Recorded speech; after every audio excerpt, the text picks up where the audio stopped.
Hello everyone. It's been a while since my last video, but I wanted to take a break after the immensely hard work that I did on the retrospective series for the Infinity Saga.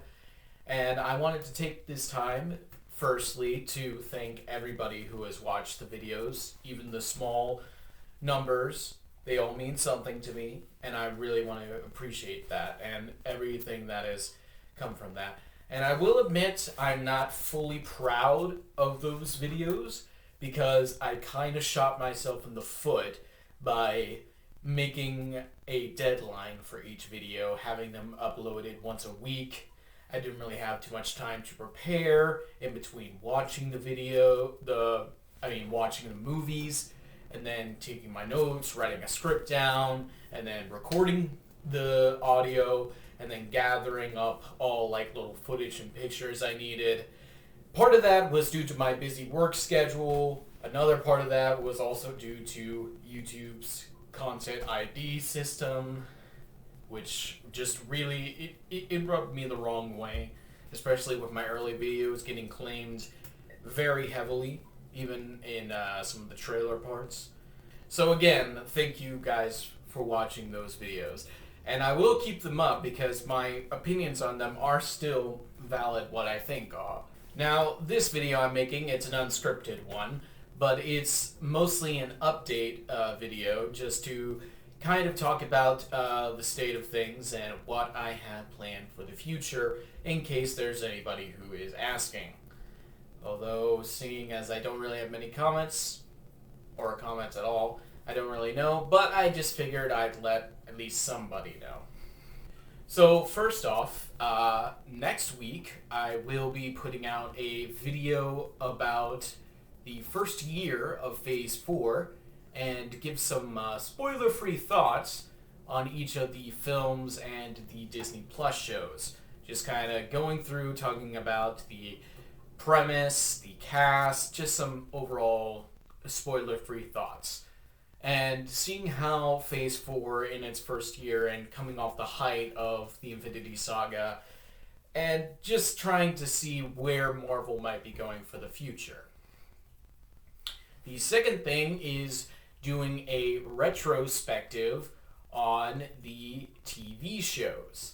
Now, I'm not talking about the Disney Plus shows. I'm talking about the shows that were made specifically by Marvel Television, which was a completely different division from Marvel Studios, who worked exclusively on the films up until Disney Plus.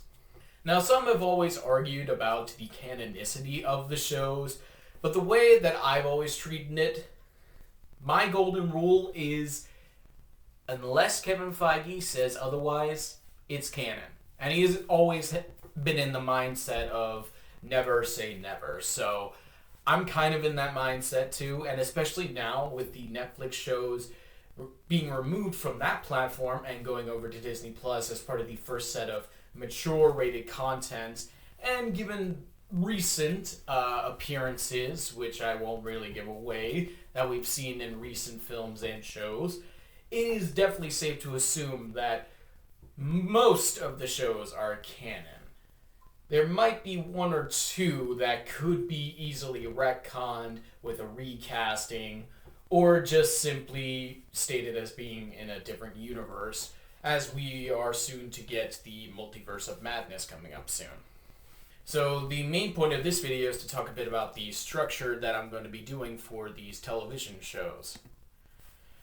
Now, to start off, there's a lot of these shows and a lot of episodes. So thankfully, if you go to the Wikipedia page for the Marvel Cinematic Universe television shows, they have it break up into different groups. The whole center of shows done for Marvel Television is separated, mostly by the networks that they aired on. The ABC shows consisted of Agents of S.H.I.E.L.D., Agent Carter, and even Inhumans. The Netflix shows had all of their stuff, that kind of thing. There are a couple exceptions that I'll get into in a second. But for the most part, while these shows are technically connected to the MCU, in the more large, grander sense, They are mostly self-contained and kind of have their own narrative. The ABC shows are really the ones that had the closest connections due to some of the characters appearing on there that were also in the films, that kind of thing. So I figured the easiest way for me to digest all of this and to make it into something that felt more like cohesive content in terms of my video making, I am definitely going to be using these separated brackets in how I tackle these shows because there is a certain chronology to these shows as well. You know, the MCU timeline is still very confusing even after some recent updates, but I feel but I feel the narrative for these little separate segments kind of flow together based on how they were released. Now, there is a bit of a complication to that, and I want to use the ABC shows as an example to state with that. You see, most of the Marvel television shows had their seasons being released all together at once for streaming and binging purposes. The Netflix shows and the Hulu stuff, they did all that. ABC, being a regular television network, had the episodes aired weekly. The first 4 seasons of Agents of S.H.I.E.L.D. aired in September and usually concluded by the end of May. During those seasons that aired, there was usually a holiday break. It usually happened around December, right at the halfway point of the season, and there would usually be some kind of major cliffhanger that they would leave the audience on and kind of give fans a way to anticipate the return that it would eventually get, usually around March. During the mid-season breaks for seasons 2 and 3 of Agents of S.H.I.E.L.D., the Agent Carter show aired in its entirety. Both of those seasons aired during those season mid-breaks. As such, I don't want to break things up because I do want to keep doing things season by season when it comes to these shows. So that's why I've decided, in the case of Agents of S.H.I.E.L.D. and Agent Carter and Inhumans, that I will be tackling things this way. I will do Agents of S.H.I.E.L.D. Seasons 1 and 2, separate videos, of course. Then do Agent Carter Season 1, then Agents of S.H.I.E.L.D. Season 3, then Agent Carter Season 2, then Agents of S.H.I.E.L.D. Season 4, then Inhumans, then Agents of S.H.I.E.L.D. Season 5, 6, and 7. Using that chronology makes things a little bit easier for me. The Netflix shows, thankfully, they also have their own kind of chronology. So I can't really just do like the whole show of something, like I can't do all 3 seasons of Daredevil in a row because there is very much a certain narrative that flows through all of these shows. So the order for the Netflix shows, I would have to do Daredevil Season 1, Jessica Jones Season 1, Daredevil Season 2, Luke Cage Season 1, Iron Fist Season 1, The Defenders miniseries, The Punisher Season 1, Jessica Jones Season 2, Luke Cage Season 2, Iron Fist Season 2, Daredevil Season 3, The Punisher Season 2, and then finish things off with Jessica Jones Season 3. That may sound complicated, but it is a little bit easier in the long run. As for the other brackets, there's the Young Adult series, which consisted of Hulu's Runaways and Freeform's Cloak and Dagger. Now, despite these shows airing on different networks, they did have their own connected narrative that does tie together. So in that way, I'm going to be tackling Runaway Season 1, Cloak and Dagger Season 1, Runaway Season 2, Cloak and Dagger Season 2, and then finish off with Runaway Season 3. And then lastly, there is the Dead on Arrival Adventure into Fear franchise with the one and only entry of Hellstrom. And yes, it is still considered canon, even though it is very different, and a lot of the Marvel branding stuff was removed due to the subject matter and content that was featured in the show. I will also eventually do a discussion on some of the canceled MCU TV projects, such as the pilots for Most Wanted and New Warriors that never got off the ground, and talk about some of the projects that were kind of abandoned due to Marvel Television folding back into Marvel Studios, mainly the Adventure into Fear franchise. Now, onto the structure for these. Now, of course, because there's a whole lot of episodes, especially for some of the bigger shows like Agents of S.H.I.E.L.D., I'm going to have to condense things a lot more. So, in order for me to do that, when it comes to the earlier seasons for Agents of S.H.I.E.L.D., I'm going to be skipping over a certain number of episodes, usually ones that are, I guess you could say, filler, that don't really have too much in terms of character or overall story arcs. A good template of this to follow, and what I will be using to follow, is Linkara's history of Power Rangers on the top of the fourth wall. He goes through the season narrative for each of the Power Ranger shows and then discusses character bits in certain episodes, usually at the end. And that's how I'm going to be tackling all of these shows.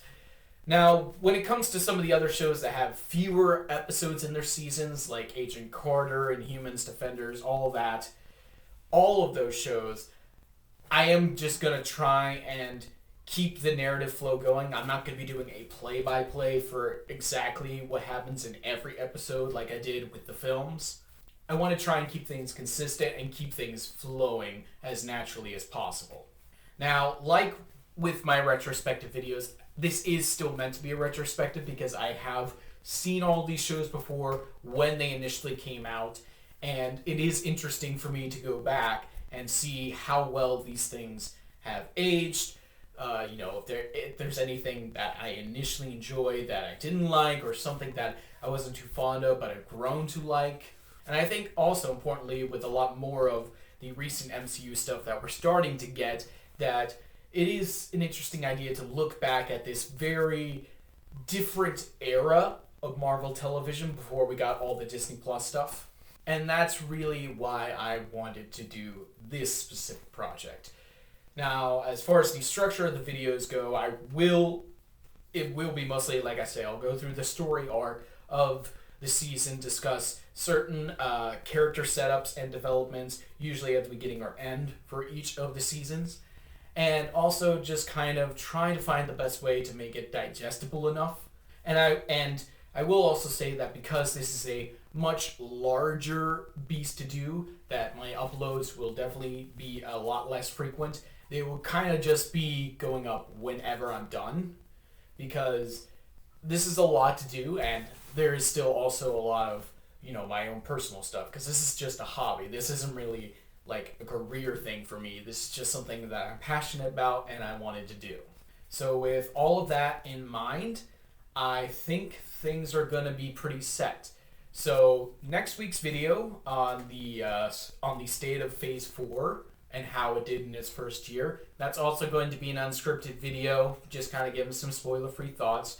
That should be out hopefully before the Moon Knight series premiered, because I wanted to really feel like a review of year 1 of Phase 4, if that makes sense. At this point, I'm just kind of rambling, but I really want to make this video. So yeah, thank you so much for watching. Just stupid phone. Sorry. Just stick around for whenever my uploads come up. I honestly have no idea. I might still be taking a little bit of a break because just doing all those films back to back like that and doing everything I had to do was really, really taxing. So I might just take a little bit more to recuperate, get a full game plan together before I fully start going into these shows. But yeah, thank you guys again for watching, and like always, I'll see you next time.